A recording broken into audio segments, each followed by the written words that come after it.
হুট করে আমার কিছু আলু দিয়ে কিছু তৈরি করে খাবার খেতে ইচ্ছা করতেছিল, তার জন্য ভাবলাম যে আলু ভাজা করব। আলু ভাজাতে কি কি করতে হয় চলুন সেটা রেসিপি আপনার সাথে একটু শেয়ার করে নিই। এখানে হচ্ছে আমি ফার্স্টে গরম পানি হচ্ছে আলুটাকে একটু কিছু সিদ্ধ করে নিব হালকা করে।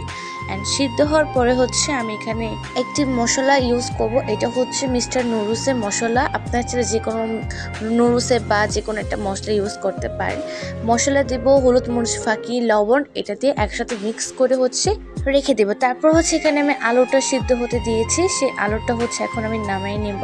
নামানোর পরে হচ্ছে এখানে আমি সেই মশলাগুলো সবকিছু একসাথে মিক্স করে নিব ভালো মতন করে। তারপর হচ্ছে এখানে আমি তেল গরম হতে দিয়েছিলাম। তারপর হচ্ছে আমি তেলে দিয়ে দেবো, হালকা করে লো করে গ্যাসটা চালু করতে হবে। বেশি দিলে কিন্তু উপরের অংশটা পুড়ে যাবে, যাতে হচ্ছে ভিতরটা কাঁচা থাকবে। তাহলে আমরা ওরকম ভাবেই হচ্ছে রান্নাটা করে নেবো। আর এখানে হচ্ছে বাকি আছে, এগুলো পরে হচ্ছে আমি দিয়ে দিব। আর এই তো আমি রান্না করছি আর এনজয় করছি। আম্মু কিন্তু আমার জন্য হচ্ছে পিঠা নিয়ে আসছিল, বাট তাও আমার আলু ভাজা খেতে ইচ্ছে করতেছিল, এই জন্য হচ্ছে আমি আলু ভাজা তৈরি করে ফেললাম আর সাথে হচ্ছে এই পিঠা।